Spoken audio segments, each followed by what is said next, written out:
जय हिंद। जैसे कि आप लोगों ने थंबनेल पर देखा कि जो है रोला रस छंद अलंकार जो है बोर्ड के एग्जाम में नहीं पूछे जाएंगे और आगे क्वेश्चन मार्क था, तो उसी के बारे में हम जानेंगे कि पूछा जाएगा कि नहीं पूछा जाएगा। अगर पूछा भी जाता है तो कैसे पूछा जाएगा, उसके बारे में हम पूरा डिटेल में चर्चा करेंगे। उससे पहले मैं आपको जो है कुछ क्वेश्चन 2022 के दिखा देता हूं कि किस तरह से रस आया था, किस तरह से छंद आया था और किस तरह से अलंकार के क्वेश्चन बने थे।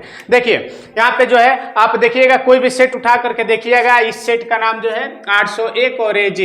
इस सेट का नाम जो पेपर आया था पिछले बार 801 और एजी, यानी 2022 के एग्जाम में पेपर का नाम था, उस सेट का क्वेश्चन है। और 8 नंबर प्रश्न संख्या 8 के क में दिया था कि करुण रस अथवा हास्य रस का स्थायी भाव बताते हुए परिभाषा लिखिए। ये 2022 के एग्जाम में पूछा गया था। ख में पूछा था कि उपमा अलंकार अथवा रूपक अलंकार की परिभाषा देते हुए एक उदाहरण भी दीजिए। ये भी 2022 के क्वेश्चन में एग्जाम में पूछा गया था।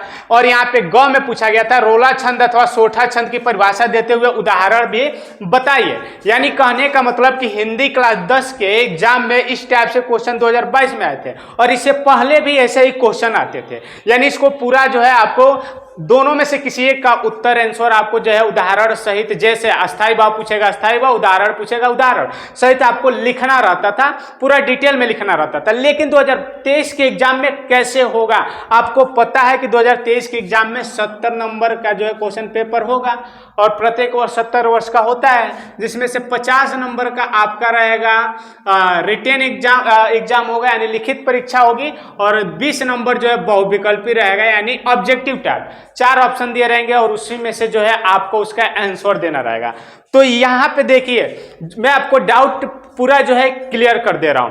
आप रस छंद अलंकार का उदाहरण पढ़ करके जो है पूरा बेहतरीन तरीके से जाइएगा। लेकिन 2023 के एग्जाम में क्या होगा, कैसे चेंजिंग हो गया है, थोड़ा सा इसके बारे में मैं बता रहा हूं। देखिए कैसे क्वेश्चन बन सकता है। जो क्वेश्चन आपका पूरा डिटेल में यानी आपको लिखना रहता था वो लिखना नहीं पड़ेगा, आपका जो है विकल्पी प्रश्न में चला जाएगा। यानी जो 20 नंबर का आपका ऑब्जेक्टिव क्वेश्चन होगा रस छंद अलंकार से, वो ऑब्जेक्टिव क्वेश्चन में डाल दिया गया है और आपको जो है पूरा परिभाषा नहीं लिखना है, पूरा उदाहरण नहीं लिखना है, लेकिन पढ़ना पड़ेगा। क्योंकि मान लीजिए कोई भी उदाहरण दे दिया, अगर आप नहीं पढ़े रहेंगे, पूछ दिया जो है कोई भी उदाहरण देकर कि यह कौन से अलंकार से संबंधित है या कौन सा अलंकार है, तो जब आप पढ़े रहेंगे तभी उसका आंसर दे पाएंगे। तो कुछ सैंपल में यहाँ पे दे रहा हूं आपको, आप देख सकते हैं 2023 के एग्जाम में कैसे आएगा। कह रहा है कि हंसी हंसी भाजे देखी दुल्हा दिगंबर को, कह रहा है कि हंसी हंसी भाजे देखी दुल्हा दिगंबर को, पाहुन जे आवे हिमाचल के उछाह में। यानी कह रहा है कि निम्नलिखित में रस है। अब मान लीजिए कोई जरूरी नहीं है कि यही दोहा आएगा, कोई और दोहा भी आ सकता है। प्रति प्रति सुनी उकसही कुशाही, इस तरह के जो है यह भी हास्य रस में आता है। तो उस तरह के जो है वही दोहा मान लीजिए दे दिया और जो है यहाँ पे आपका यहाँ पे पूछ दिया कि कौन सा रस है, तो ऑप्शन दे रहा है श्रृंगार रस, करुण रस, हास्य रस और वीर रस। वहां पे क ख ग घ करके देगा या गोला बना करके देगा, तो जो भी ऑप्शन सही रहेगा उस पर आपको गोला ऐसे जो है गोला रहेगा उसको पूरा भरना रहेगा। मान लीजिए अगर ये सही है तो इस पे गोला करेंगे, ये सही है तो इस पे गोला करेंगे, ये सही है, तो इसी तरह से क्वेश्चन आएंगे। तो हो सकता है कि इसके जगह पे उदाहरण के जगह पे परिभाषा भी पूछ दे। मान लीजिए दे दे कि जो है क्या, जब जो है किसी के वेशभूषा को देख करके जो है, या जो है उसके ड्रेस को देख करके या उसके हाव भाव को देख करके मन में जो अस्थायी भाव उत्पन्न होता है वह कौन सा रस कहलाता है, तो मान लीजिए कि जो है हास्य रस कहलाता है। अगर किसी को जो है देख करके, जैसे जोकर हो गया, उसके वेशभूषा को देखकर हमारे मन में हंसी नामक अस्थायी भाव जागृत होती है तो हास्य रस कहलाएगा। तो ऑप्शन इसी तरह से दे देगा। अब जो भी ऑप्शन सही रहेगा उस पर ट्रिक करना रहेगा, यानी गोला बनाना रहेगा। बात करते हैं यहाँ पे जो है ये तो आपका हो गया था रस। दूसरे यहाँ पे अलंकार की बात करते हैं। कह रहा है एक एग्जाम्पल मान लीजिए दे दिया जी कि जहां किसी एक वस्तु की किसी दूसरी प्रसिद्ध वस्तु से तुलना की जाती है, जहां कोई किसी एक वस्तु की दूसरी प्रसिद्ध वस्तु से तुलना की जाती है कहलाता है। अब ऑप्शन दे दिया उपमा अलंकार, रूपक अलंकार, उत्प्रेक्षा अलंकार, अनुप्रास अलंकार। तो जो भी ऑप्शन सही रहेगा उस पर ट्रिक करना रहेगा। या हो सकता है कि उपमा अलंकार का कोई परिभाषा दे दे, जैसे कह दे पीपर पात सरिस मंडोला में अलंकार है, पीपर पात सरिस मंडोला में में कौन सा अलंकार है और ऑप्शन दे दिया, तो जो ऑप्शन सही रहेगा उस पर आपको ट्रिक करना रहेगा।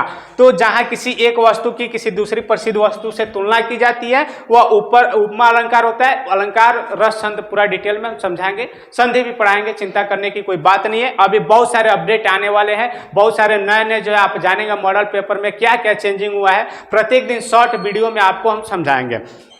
अगला प्रश्न कर रहे हैं यहाँ पे कि जो है आपका छंद से क्वेश्चन है, कह रहा है कि जिसके प्रत्येक चरण में 24 मात्राएं होते हैं कहलाता है। अब कौन सा छंद है, तो सोठा छंद है कि रोला छंद है कि दोहा छंद है कि इनमें से कोई नहीं। इस तरह से जो भी ऑप्शन रहेगा, मान लीजिए जिसके चरण में जो है प्रत्येक चरण में 24 मात्राएं होती है वह रोला होता है, तो ये ऑप्शन सही है, तो इसके आगे गोला दिया रहेगा, उस पर आपको क्या करना है, रोला के आगे गोला बना देना है, यानी ये ऑप्शन आपका क्या हो जाएगा, सही हो जाएगा। उसी तरह से मान लीजिए कि दे दे कि जो है किस जो है कौन से छंद में जो है 11 और 13 पय्यती होती है, इस तरह से भी पूछ दिया। या किसी छंद का जो है उदाहरण दे दिया और कह दिया कि यह जो है दोहा किस छंद से है या जो है किस छंद से जो है संबंधित है, तो जो भी मान लीजिए कि छंद रहेगा उस पर आपको जो है सिलेक्ट करना है, यानी उसके आगे गोला बनाना है। यानी आपको इस बात को ध्यान रखना है कि पहले पूरा परिभाषा लिखना पड़ता था, लेकिन इस बार परिभाषा आपको नहीं लिखना है, सिर्फ क्या करना है, ट्रिक करना है, लेकिन याद करना है पूरा बेहतरीन तरीके से। हो सकता है हमें लग रहा है कि कई ठो जो है हमने बुक में देखा, जैसे राजीव का होता है, विद्या क्वेश्चन बैंक होता है, जिसे आप लोग पढ़ते हैं, या अवतार का होता है, तो कई में हमने देखा कि जो है अनुप्रास अलंकार का भी जो है उसमें डिफिनेशन परिभाषा दिया गया, उदाहरण भी दिया गया है मॉडल पेपर में। तो हो सकता है कहीं अनुप्रास अलंकार भी पूछ दे। पहले केवल आपका जो अलंकार पूछता था उपमा, रूपक और उत्प्रेक्षा, 3 अलंकार पूछता था, लेकिन हो सकता है कि अनुप्रास भी जोड़ दिया हो, श्लेष भी जोड़ दिया, तो उस अलंकार हम पूरा डिटेल में समझाएंगे, कहीं से एक भी क्वेश्चन छूटने वाला नहीं है। यही बताना था।